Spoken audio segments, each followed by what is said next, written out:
mismísimo espacio de tele al que le llamamos el consultorio, y nuestro eslogan, por llamar una palabra antigua, Mauricio, como usted dijo, Pachucho, recién, es televisión saludable. Bueno, retomamos con la generosidad de haber venido al piso, que siempre es otra cosa y es bueno.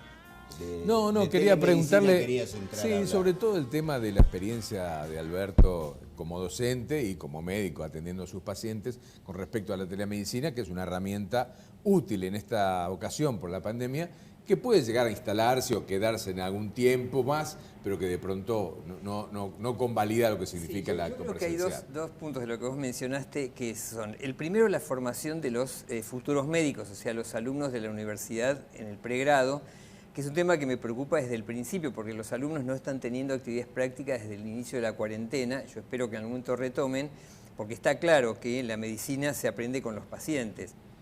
Se aprende leyendo, escuchando clases, pero en realidad se aprende viendo pacientes y revisando. Y me preocupa, digamos, porque supongo que en algún momento los alumnos van a tener que retomar la actividad práctica con los protocolos de seguridad que corresponden.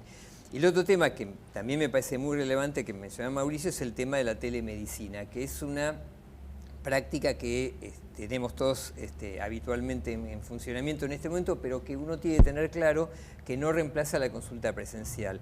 De hecho, está habiendo toda una corriente de revalorización del examen neurológico. Yo voy a decir una cosa, ¿no?, que por ahí suena antipática, pero es así. Más allá de la cuarentena y la pandemia, en los últimos años uno está viendo que el examen semiológico físico de los pacientes está cayendo medio en desuso. Y esto es antes del COVID y de todo lo demás, ¿eh? O sea, yo escucho relatos de pacientes antes de la pandemia, donde el examen neurológico y el examen físico en general estaba cayendo, entre comillas, en desuso, y priorizando o jerarquizando los exámenes complementarios. Sí. Yo lo que le transmito a los alumnos es que los exámenes complementarios se llaman complementarios porque son complementarios. Porque, digamos, si uno sabe lo que establece complementarios, porque complementan la impresión diagnóstica que uno tiene del paciente, no es la base del diagnóstico. Entonces, confiar excesivamente en los exámenes complementarios y descreer del olfato clínico, que todos sabemos que existe, por más que uno lo pueda documentar, es peligroso para el paciente, porque a veces los exámenes complementarios confunden más de lo que ayudan. De hecho, hay una frase muy famosa que dice: si uno no sabe lo que busca, no entiende lo que encuentra. O sea, si uno no sabe lo que está buscando y pide al azar exámenes complementarios a ciegas, después no sabe qué hacer con los resultados. Y ni hablar de lo que encarece todo el sistema de salud y ocupa turnos innecesariamente, porque, digamos, uno tiene que tener una orientación de qué examen complementario va a pedir. Digamos, un paciente neurológico puede tener un problema en el cerebro o en el músculo de la pierna, y si uno no lo revisa, termina pidiendo cualquier cosa, porque por ahí, para un problema del músculo termina pidiendo una resonancia de cerebro, con lo cual ocupamos turnos innecesariamente y pedimos estudios que a veces son invasivos de todas maneras. Y además el abuso, ¿no?, del gasto de medicina, claro, ¿no? Del gasto, exactamente. O sea, yo creo que hay que revalorizar, y esto le transmito a los estudiantes, hay que revalorizar el examen físico, porque uno tiene que tener una orientación de qué estudio va a pedir y pedir con criterio, porque los recursos no son ilimitados. Entonces, en nuestro hospital, si uno pide estudios de más, después hay gente a la que realmente lo necesita y que se queda sin turno. Daniela, tu mirada de la telemedicina, sos la más joven de la mesa. No, por mucho, ¿eh?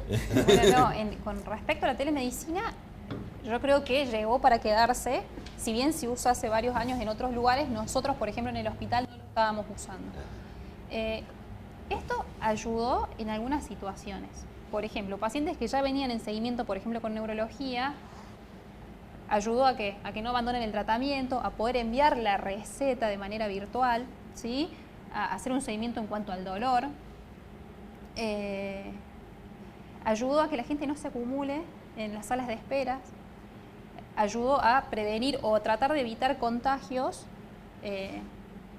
haciendo que la gente se quede en su casa. Le facilitó esto a la gente que vive lejos, a la gente que no podía tampoco transportarse, porque gente que no tiene movilidad propia no podía viajar en colectivo porque lo tenía prohibido y tenía que gastar muchísimo dinero en un auto privado.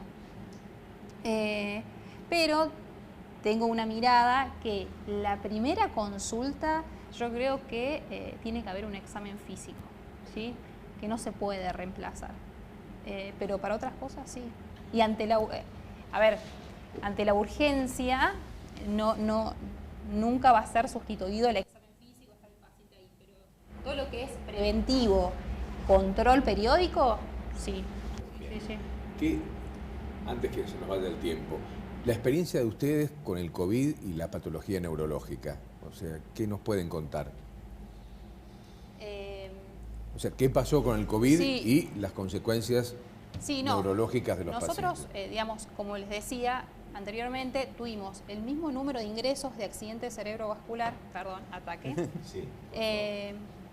pero los pacientes no recibieron el tratamiento adecuado. ¿Por qué? Porque llegaron tarde. Y una cosa que hablábamos con ella que nos llamó mucho la atención es, presenciamos algunas charlas multicéntricas, o sea, de colegas de otros centros de Capital y Gran Buenos Aires que atienden pacientes con patología cerebrovascular.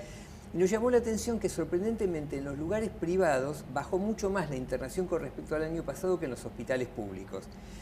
¿Y cuál es la explicación que nosotros encontramos? Porque no es lógico de otro punto de vista. Y es que la interpretación es que en los lugares privados la gente se interna con cuadros más leves. Eso es lo que nosotros encontramos como explicación. Entonces, como la gente se interna con cuadros leves, moderados y graves, lo que eran cuadros leves en los lugares privados por ahí no se internaron. En nuestro hospital, con los casos que se internan en general de moderados a severos, eso sí se terminaron internando igual. Por eso explicaría que en nuestro hospital las internaciones no bajaron significativamente, sí bajó evidentemente el número de tratamientos, ¿no? Y ojo, esto es lo que nosotros sabemos, porque no sabemos cuántos pacientes no consultaron. De hecho, yo lo comentaba hace un rato, que he tenido relatos de pacientes que han dejado de consultar por patologías no necesariamente neurológicas, con desenlaces graves de sus patologías, por el temor a consultar en un ámbito de salud, digamos, No, incluso en el consultorio fuera del hospital, en el ámbito privado, llegaban pacientes con patología aguda, que eran para estar en una guardia, por ejemplo, hemorragias cerebrales o accidentes, isquemias grandes, que en cualquier otro momento yo creo que uno agarra, llama a la ambulancia, va a la guardia, pero no lo hicieron. Esperaron 24 o 48 horas para ir a un consultorio por miedo a exponerse en una guardia. Sí. Digamos, yo creo que hay que lograr un equilibrio, entre la prevención o la precaución y el cuidado y el terror y paralizarse. Digamos, yo creo que una de las cosas más peligrosas es tener mucho miedo, porque si uno tiene mucho miedo se queda paralizado y termina no consultando. Yo creo que hay que ser cuidadoso, precavido, estar atento, alerta, todo lo que uno quiera, pero no tener ese miedo que uno lo paraliza y hace que la gente no consulte, inclusive por patologías muy graves. Claro, no trataron precozmente un ataque cerebrovascular por no pescarse un COVID. Exactamente. No. Claro, pero vos, ¿hasta dónde actúa el miedo? Sí, No, yo tuve el caso de 2 pacientes que llegaron con una hemorragia subaracnoidea importante, que no habían ido a la guardia por miedo, la familia no los quería llevar a la guardia y esperaron 48 horas para ir a la consulta. Pacientes desorientados, con una cefalea intensa, hipertensos, que, a ver, la finalidad iban a terminar en una terapia intensiva seguro, pero podría haber sido que no lleguen, porque 48 horas en una patología tan severa. ¿Cuánto para hablar? No quiero que se vayan sin que me den su mirada de las vacunas, de la que hablábamos con Judith. ¿Por qué médica? ¿Por qué médica? ¿Por qué elegí medicina? Sí. Chiquito, ¿sí? Siempre preguntamos. No, me crié en un ámbito, creo que mi mamá es médica, mi hermano es médico, me crié acompañaba a mi mamá a las guardias, y nada, no sé cómo terminé El perfume y el antiséptico te invade. Seguro. Sí, igual yo creo que conozco casos y en mi experiencia a veces da una reacción exactamente inversa. Tener que se aleja, ¿no? ¿Cómo? Que se aleja de... Claro, que decir, digamos, que los hijos dicen, bueno, yo no quiero tener la vida que tiene mi papá, por ejemplo. Claro, O sea que a veces da una reacción inversa. A pesar de que, bueno, uno elige medicina. Sí, yo lo intenté y estudié economía antes. Entonces, para hacerme. Claro, y después dije, si me gusta medicina, solamente por no querer ser. No, empecé a estudiar medicina. Sí. Y al hoy contenta. Sí, no me arrepiento. Hoy no sé qué haría si no fuera medicina. Ah, caramba, qué respuesta. Se hablan de vacunas, no importa si es rusa, si es china. ¿Cómo ves? ¿Qué le contamos a la gente la mirada tuya? No, mi mirada es que la vacuna va a estar en algún momento, quizás no en los plazos tan precoces que se están mencionando. Yo creo que pensar en diciembre o enero es un poco optimista. Yo diría marzo a mediados del año que viene, pero digamos, la vacuna va a estar. Digamos, ¿cuánto nos va a proteger? Esperemos que un porcentaje alto, ¿no? Lo que pasa es que realmente es hasta cierto punto emocionante ver toda la investigación que se desarrolló en pocos meses tratando de ganar la carrera, digamos, ¿no? Contra esto que ahora en Europa está complicado otra vez en realidad, ¿no? Yo creo que sí hay que vacunarse. Cuando Bien, la bien. vacunación, una vacuna aprobada, yo creo que no hay muchas dudas. Y además, viendo lo que está pasando en Europa, que es lo que nos puede llegar a pasar a nosotros en marzo, abril del año próximo, Sí, ¿no? sí, porque además está claro que... Esta segunda ola un poco lo que famosa. hablamos antes del tema de las consultas médicas, los pacientes en el momento pueden esperar 2, 3, 4 meses para consultar, pero en el momento los pacientes tienen que empezar a consultar de vuelta, la gente tiene que volver a trabajar y la verdad que estamos todos un poco expuestos, así que yo espero que la vacuna venga lo más pronto posible. Vos también sos de la idea de que se, Sí, que se sí, vacunen, sí, para mí nos obviamente. tenemos que vacunar. Pero te llega gente que te dice, no, yo no, si no está en el calendario, no, al menos. No, por ahora no. Es más, veo al paciente que va y Con dice, expectativa. ¿cuándo nos llega la vacuna? Ajá. Sí, no, la gente espera la vacuna. Ahora, espero que también se animen a colocársela. Claro, claro. Y yo sí. Vos también, y no importa la procedencia. Lo No, cual, para tam- nada. lo cual también, Lo lo que cual también venga. es... Seguro, ¿no? Es que, como dije anteriormente con viudez, no importa la vacuna, lo importante Sí, es la sí, sí, vacunación. sí, totalmente. Ya te digo, uno te despierta una determinada cantidad de anticuerpos, la otra un poquito más, un poquito menos. Lo importante es si estamos todos vacunados, estamos todos Sí, protegidos. como yo digo a mis pacientes, espero que la próxima vez nos podamos volver a ver la cara. Claro. No, pues yo lo conozco cuando les podíamos ver la cara, le digo a la gente. Y efectivamente, realmente es muy, digamos, todo el clima y todos los cuidados que hay que tener Sí, es muy ingrato, digamos. Sí, Pero sí. bueno, uno es médico y para eso estamos. Es que la relación médica-paciente va más allá del tema médico, ¿no? Es un tema hasta de amistad, de generosidad, de apertura, ¿no? Es un amigo más, es un contacto yo tengo más. pacientes que conozco mucho que, por supuesto, como digo, personas me comentan cosas personales que por ahí no le comentan a nadie más porque saben que Seguro. está el secreto médico y que en realidad terminan considerándome, lo digo con orgullo, como parte de la familia de alguna manera. Seguro. ¿No? Y eso, un poco lo que decía Daniela, que es, yo no me imagino haciendo otra cosa y en realidad si ustedes me preguntan cuándo decidí ser médico, ni me acuerdo.